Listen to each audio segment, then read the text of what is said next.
back 2021 na ano ko nung yung psoas muscle. Tapos gumaling naman, pero itong 2023, Tingin ka ulit. Oo, kasi nga sumasakit pagka ano ayun. Tignan ko nga yung files mo.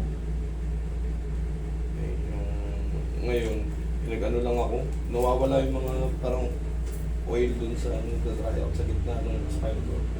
Ito yun, oh. Oh, Ang yun use yun. this. Oo. Tignan ko, ilan ba yung nag-dry out na sinasabi? L4, L5 yung ano, yung, ito, wait mo.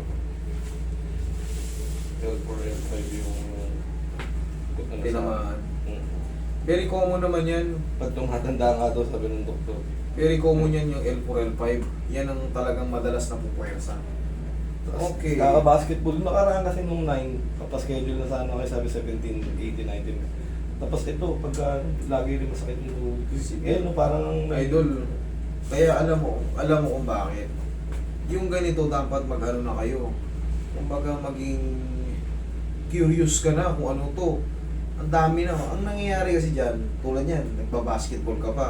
Hindi ko naman sinasabing bawalan ka mag-basketball, pero hindi na pwedeng pang-tuloy-tuloy. Pag may nararamdaman ka, stop ka. Ayun yung sinasabi sa kanya ng doktor, hindi Oo, siya pwedeng laro na yung laro talaga na Yes, pwersa. kasi yung compression, pagtalon mo, pagbagsak mo, ang shock absorber natin sa katawan, lower back, yung lumbar, sa paa, tuhod. Eto, severe ka na, oh. Alam mo ba yung ibig sabihin ng disc desiccation? Yan, oh. Pumuputok to ng pakanan or pakaliwa. Yan ang ibig sabihin ng disc desiccation. Pagilid nga ako nung adjusted, pero Tagilid siya maglakad. lagi kong... Kasi nga, naiingipit eh. Di ba?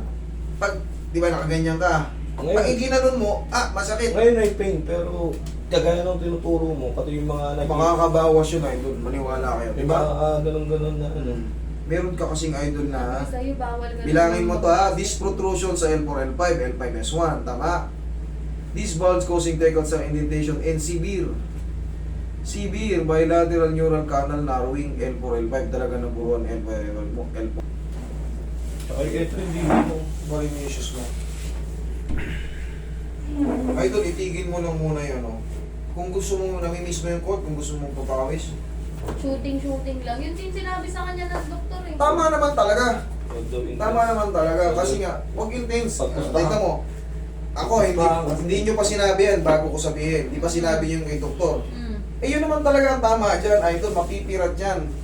Paano ako? Oh, diyan ka lang. Ang mangyayari kasi dyan, idol, bata ka pa mas matanda pa nga ako sa'yo. Pagdating mo ng 50, syempre, papunta tayo senior, mas matindi pa yan. Yang sira ng L4, L5, S1 mo, mas magkakaroon ng degenerative change yan pagdating mong senior citizen age natin. Sisingilin ka ba niyan? Sisingilin ka pa yan, maniwala ka sa akin. Ngayon yan, nakaupo ako masakit yung dito. Pero tolerable naman. Kita mo, nakaupo ka lang. May pain. Tsaka ito, kaliwa. Kasi nga, may para central disc protrusion eh. Ibig sabihin nun, putok na yung disc mo talaga. Huwag yun ang pagsawalang bahala yan. Alam mo kasi, pag nasa court ka pa, pag nagsimula na yung laro, yung adrenaline rush natin gumagana. Hindi pa ganong masakit. Gumaling kasi ako kaya nakaramdam ako ng sabi ko parang Kaya niya ulit okay na ulit. mag-basketball eh. Pero pagka napahinga ka na, yan na. Ano ko ilutin mo ko? Lagi masakit Yan, sa Hindi katawan ka niya. Lagi mapag-brief eh. siyang Nilalapag yung brief ko inaano ko Kaya nga, severe ka na nga eh. Hindi ka ang patagilid.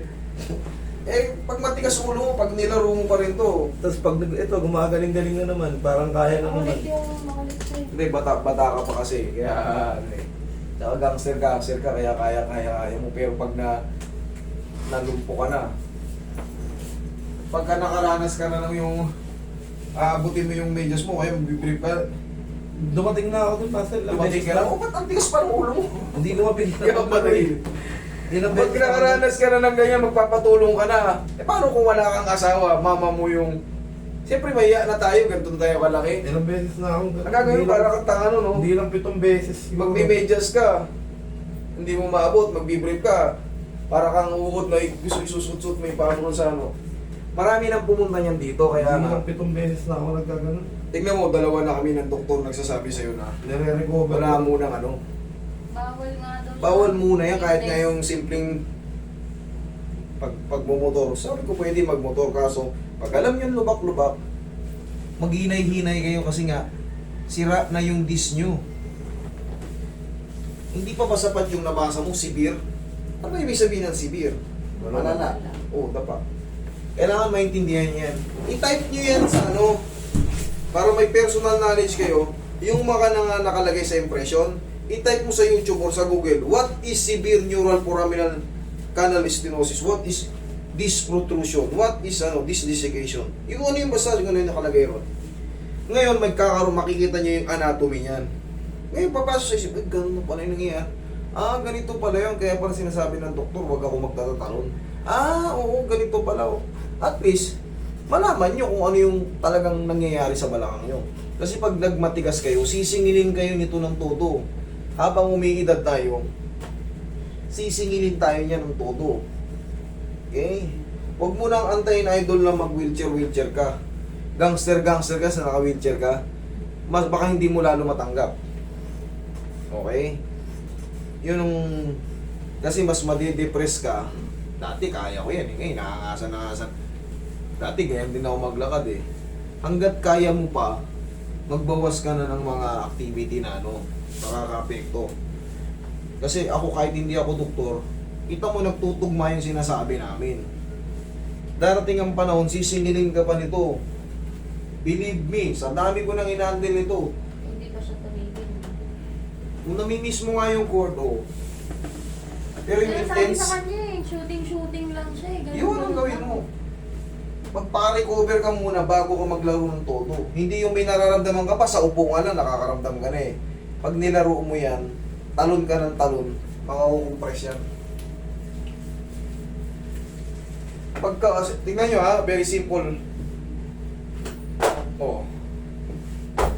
Duk.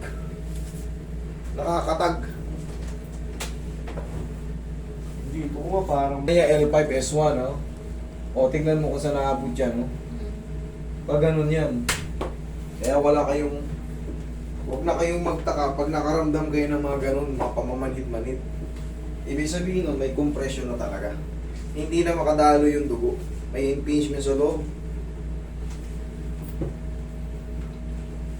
Pero ano ba ang tulong namin? Kami ang nagtatanggal ng mga Tapos, yung mga massage na ginagawa namin sa inyo, tandaan nyo, ang definition ng massage is for blood circulation and relaxation. Kaya palaging combo yan, dapat adjustment and massage.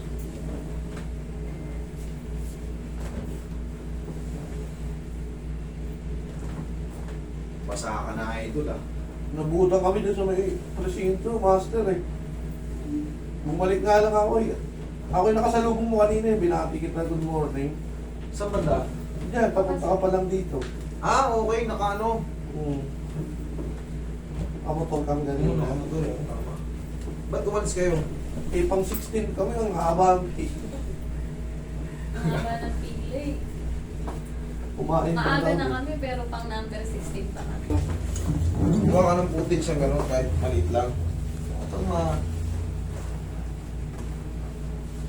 Sabado, magkakaroon naman dito. Ayun, ang tayo sakit to. Kinaan ko.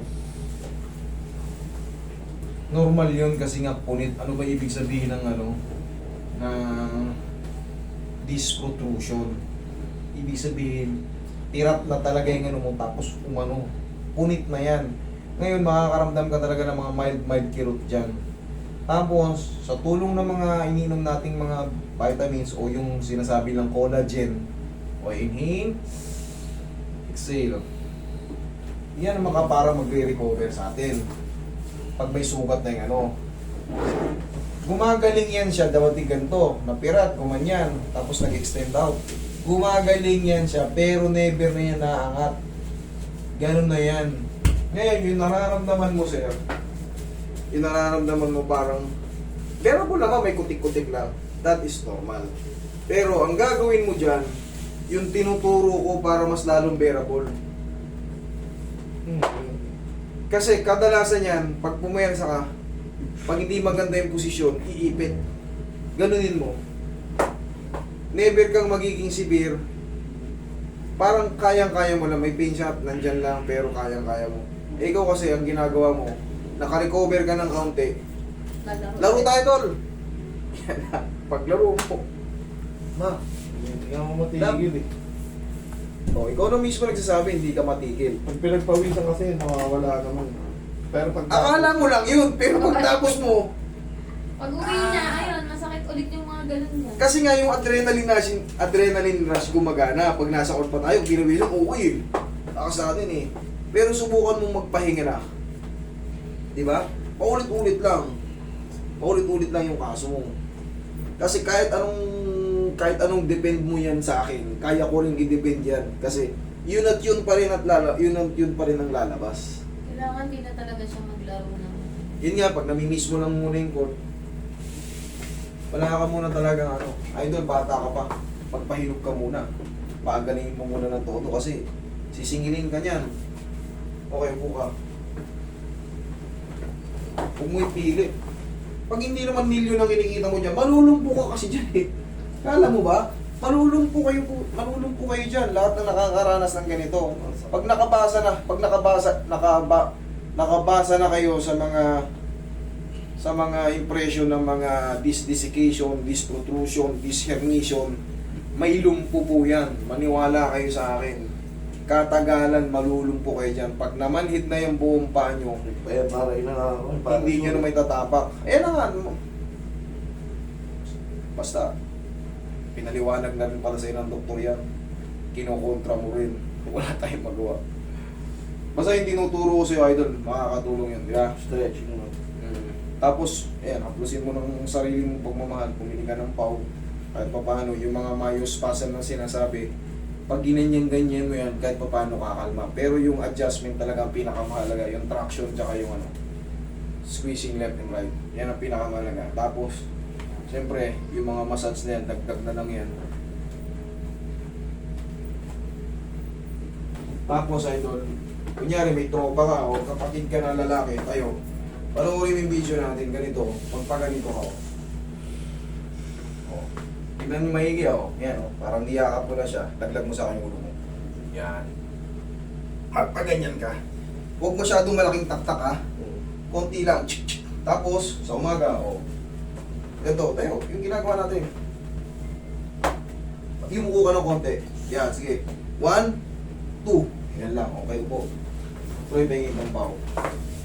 Tapos, kahit hindi ka marunong maghilot, ganyan-ganyanin mo lang. Okay? Tapos, pinaka-the-best yan, press mo muna. Wala mo nang patag. Kasi, pangkaraniwan ay ganito na ngayon, idol, sira na. Pag may ganyan tayo, siyempre, ito yung anatomy. Ganito, siyempre, may pitchong natin kaya makakaramdam tayo ng Herniated. yan, ganyan mamumula niya, siyempre, yung dumadaloy na dugo dyan at oxygen, napipigil. Hindi naman babalik yan. Babalik pa yon sa tulong ng adjustment. Ang problema, yung mga disc, hindi na po siya bumabalik. Yun po ang totoo. Kung dating ganito siya kakapal, pag napirat, numinipis na po yan. Ganito mangyayari, ito. Pag naka-recover na siya, di ba ito yung normal, tightening disc na siya. Hindi na siya bumabalik ng ganun. Ganyan siya kanipis. Sinabi din sa'yo ng doktor. Sinabi rin sa inyo ng doktor yan kinukontra mo lang kasi. Di ba sinabi sa'yo yun? Hindi na nga yan nagre-recover dating ganito. Napirat, gaganon ulit. Walang ganun. Walang ganun. Tightening disc ang tawag dyan. Kahit mag-hijack ako ng mga collagen dyan. Pwede. Pwede naman yun Dinadagdagan nyo yun, kaso mag-iingat ka. Gagawang IV. Oo. Ang gagawin naman dyan, siyempre, hindi ko nasagot yan. May mga eksperto para dyan. Talagang yun naman ang tinuturok dyan. Dalawa lang ang tinuturok sa atin. Tandaan natin, collagen at sinisad. Steroids. Dalawa lang ini-inject sa atin. Pero hindi ko yan sagot. Kumbaga, may lalapitan kang iba. Hindi ako. Pinaliwanag ko lang kasi. Tama na yan, yung vitamins lang gano'n. Oo. Tayo ka nga. Opo. Anong pakiramdam mo? Ano naman? Maluwan naman. Ang kailangan talaga to. Kailangan talaga pahinga, idol. Sinabihan ka na ng doktor, sinabihan na kita. Anong gagawin mo? Kinokontra ka na rin ng mismo. Maglalagay ako mga Luwebes. Oo, ito. Kaya sabi ko, adjust ko dito pag walang-wala talaga, makapaglaro ako Hindi maayos. nga pwede. O, di pag naglaro ka, babalik ka rito. Walang problema. Basta, dalawa na kami nagsasabi sa'yo, pangatlo si ano mo, partner mo. Eh, wala tayong magagawa. Pagka pinilit mo ng pinilit, nasasaldak yan, nasasaldak. Ano man ang adjust ko dyan, ano man ang ano sa'yo ng doktor, hindi makaka-recover kasi nga, yan ang shock absorber natin. Okay? Kailangan tigil Mararamdaman talaga. mo rin naman yan eh. Ikaw rin na nakakaramdam pagtapos mo maglaro. Parang ano, matanda. Correct. Oh. Alam mo naman pala eh. Tapos yun nga, dumating ka na pala sa araw na Hmm. hindi ko maabot ah. Parang nakakanso yung ano. Uulit ka pa ba? Bakit? Ano nakatukot? Oh, gagano-ganunin mo yung brief mo para kang tanga tsaka ang paglumat. Di ba? Sige, idol.